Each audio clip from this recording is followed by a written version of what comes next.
if there was a film you guys had to remake with an all-female cast. Godfather. Okay. Which I think is brilliant. And also maybe take Narcos and just make it from a woman's point of view. And I don't come from the industry. Not that those doors were opening for me and I was like, मुझे तुम्हारे साथ काम नहीं करना. मुझे of course सबके साथ काम करना है. कोई मिले तो सही बात तो करे. I would love for it to be typecast or stereotype. मतलब stereotype हो जाए पर उतना बने तो I don't think we are in that phase and time also that we can say we don't want to see more of women-centric films. There's so much which needs to be exposed, explored and experienced. I think we are unboxing a lot of the boxes firstly, OTT. I feel we can still push the envelope. I don't think we are there anywhere close to where we need to be. Do you feel there are enough female writers within the pool right now? Hello everyone, welcome to ETimes, and today we've got a lovely panel of talented ladies, lovely storytellers and achievers. So let's just jump into that conversation. Hello everyone, welcome to ETimes. How are you guys doing? Hello. Hello. Doing well. Okay, great. So with experience from yesterday, I threw a googly question at the panel and it sort of really got the ball rolling. So I've got something similar for you. Not very tough, but if there was a film you guys had to remake with an all-female cast, what would that be? So Intouchables. Okay, Guneet is already shot. That is my next film also. Nice one. Talia mare hum. Okay. Ashwini. Give me a little time. Okay, Tahira, you want to go?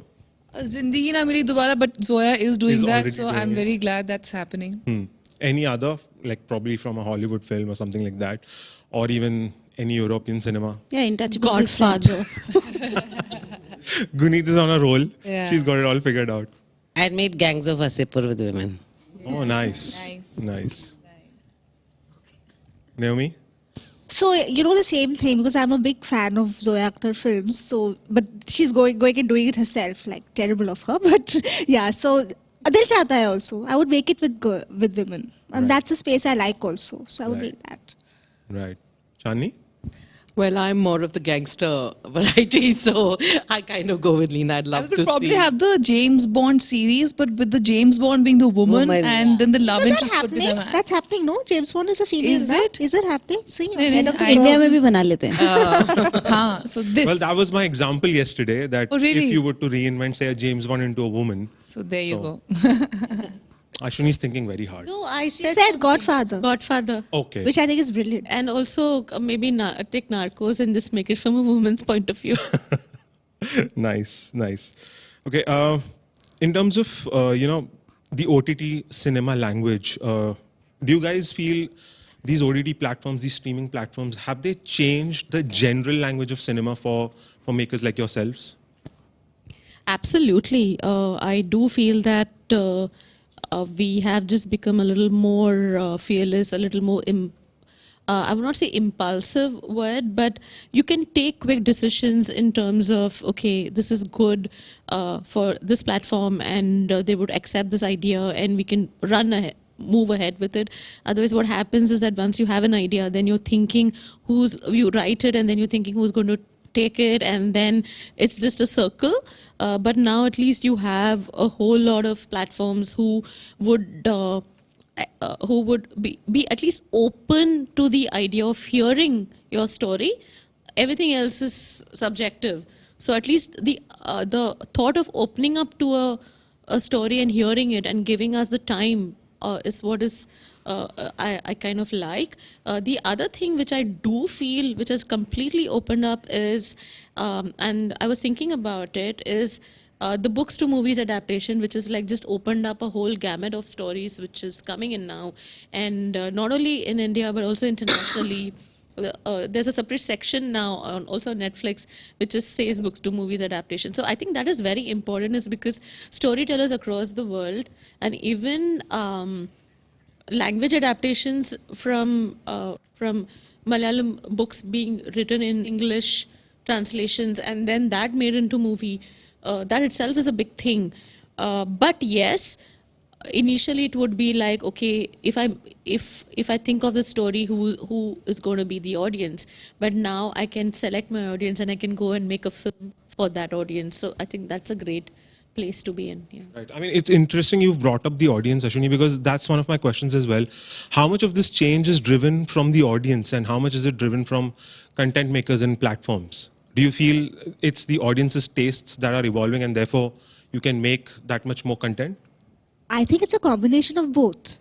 Because you have the audience, I mean, because this content is available, the audience is exposed to it, therefore the tastes have changed. And when the audience is exposed to so much, like, like Netflix is in 190 countries, therefore you have content from these many countries. In India itself now, there's so many people who are watching Malayalam cinema. Like, I'm a big fan of Malayalam cinema myself. So I think that's changing the audience. So I think it's a combination of both, honestly, that you know what I feel? It's become tougher for the big screen experience. Like for people to now go to a cinema hall, of course we have had a pandemic also for 2 years, but for people to now go to the cinema hall for filmmakers to make them come to the cinema hall for a movie is a lot tougher because of streaming platforms. So I think that's what's happened. The big cinema experience has changed. An interesting conversation that came up yesterday was I was speaking to Swastika and Shweta Tripathi. And they were like, a lot of actors, they get typecast because, some you succeed with a certain role, with a certain genre, and people will expect you to make more of it, or sort of feature more in that sort of space. Does that happen with filmmakers and writers as well? To me, I mean, I've always been told कि तुम तो मतलब ऐसे छोटी independent फिल्में बनाते हो. Exactly. तुम typecast तो of course बड़ा तो कर ही नहीं सकते. बड़ा मतलब box office 100 crore. And I mean, I don't come from the industry. Not that those doors were opening for me and I was like, मुझे तुम्हारे साथ काम नहीं करना. मुझे ऑफ कोर्स सबके साथ काम करना है. कोई मिले तो सही, बात तो करे. तो जो जिससे हम बात कर रहे हैं, हम उन्हीं के साथ we are creating opportunity to what is available to us, so that takes far more work and courage and matching P&Ls and reinventing wheels because you're doing so much first time than to things which have already been done. But always. I also feel हम उतना content तो बना ले जो stereotype हो जाए. I think there's so much that needs to be told, so many stories that need to be told that for it to, I would love for it to be typecast or stereotype. मतलब stereotype हो जाए पर उतना बने तो I don't think we are in that phase and time also that we can say, okay, this is the amount of, we don't want to see more of women centric films. There's so much which needs to be exposed, explored, and experienced. So yeah. Right. And we are talking about fiction, but non-fiction as well has become so popular. Leena, you have a wealth of experience in that respect. So have you seen a change in that as well? Are we sort of more open to telling these women-centric stories in non-fiction as well? I don't have a wealth of experience in non-fiction. This was my first outing into documentary. But yes, a lot of change. I think we are unboxing a lot of the boxes, firstly, OTT. First, but whatever, what a fab one. Thank you. Love it. Thank you Everybody so needs much. to watch it. Thank you. But I told it from the same perspective that I would do a narrative. I was telling a story and only thing my tools were totally different. I had to unlearn so much of the narrative process to get into this. But I think overall, I think we're being unboxed in too many ways, which is great. And because of the reach of OTT, I think content can be so many types. I feel we can still push the envelope. I don't think we're there anywhere close to where we need to be. We need to really push a lot, especially Indian content. But we're getting there. Right. Tahira, I mean, you've had such a fantastic, your own personal journey. I mean, it's been so dramatic. So, when you sort of put yourself out there, are you more confident now, that, there are right platforms, there's an inclusivity, there is a representation. Does that make you as a creative artist, it gives you more confidence to put yourself out there?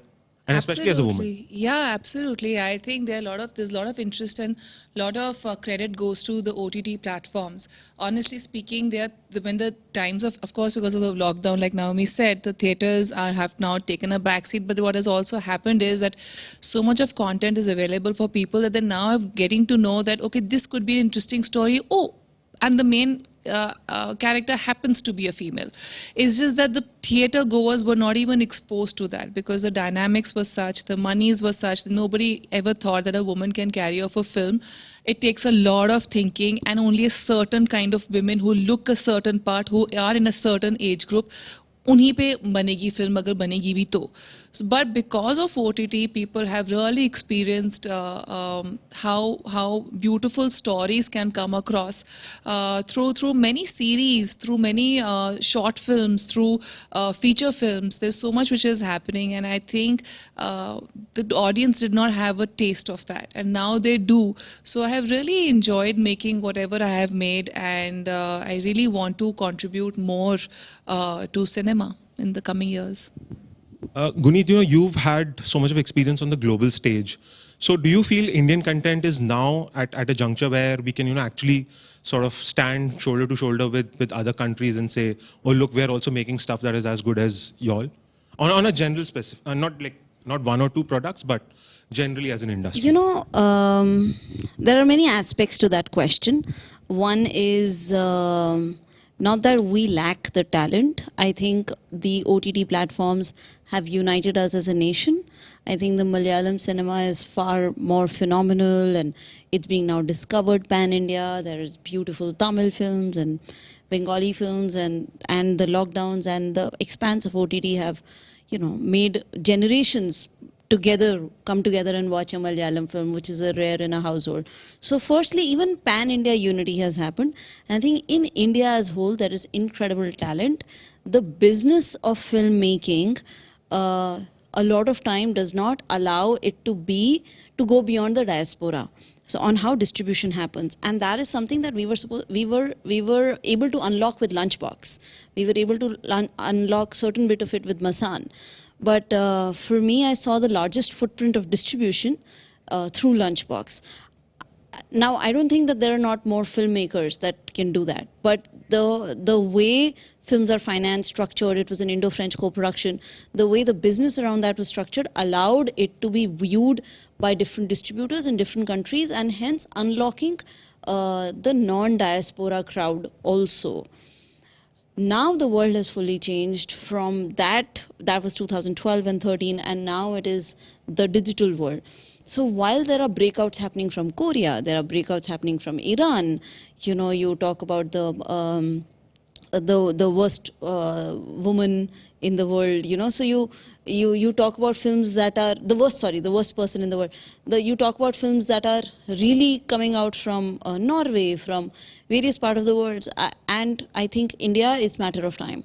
It's now the world is ripe, the systems are set, and having a breakout from here that travels around the world is just matter of time. I don't think we lack talent. But do you think we still need, say, a platform like a Berlinale or a Cannes to put our work out there? Or absolutely, I think festivals. There's a role that festivals play. Festivals are discovery.